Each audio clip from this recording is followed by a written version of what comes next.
Health life বিডির পক্ষ থেকে সবাইকে পবিত্র ঈদ উল ফিতরের অনেক অনেক শুভেচ্ছা।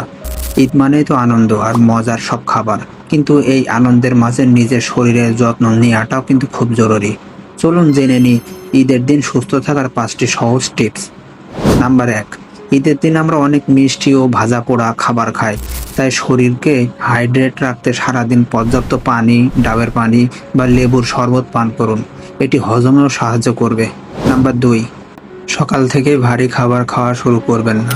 দিনটা শুরু করুন দই, চিড়া বা ফলের মতো হালকা কোনো খাবার দিয়ে। এতে আপনার পাকস্থলী সারাদিনের ধকল সইবার মতো প্রস্তুত হবে। নাম্বার 3, একবার অনেক বেশি না খেয়ে অল্প অল্প বারবার খান। অতিরিক্ত খাওয়া বা ওভার রাইটিং এড়িয়ে চললে পেট ফাঁপা বা অ্যাসিডিটির ভয় থাকবে না। নাম্বার 4, পাতে মাংসের ভিড়ে আমরা সবজি বা সালাদ ভুলে যাই। ফাইবার বা আঁশ জাতীয় খাবার হিসেবে অবশ্যই প্রচুর সালাদ খান, যা মাংস বা চর্বিযুক্ত খাবার হজম করতে দারুণ কাজ করে। নাম্বার 5, ভারী খাবার খাওয়ার ঠিক পরেই শুয়ে পড়বেন না। কিছুক্ষণ বসে আড্ডা দিন বা ঘরের মধ্যেই একটু হাঁটাচলা করুন। এতে খাবার দ্রুত হজম হবে।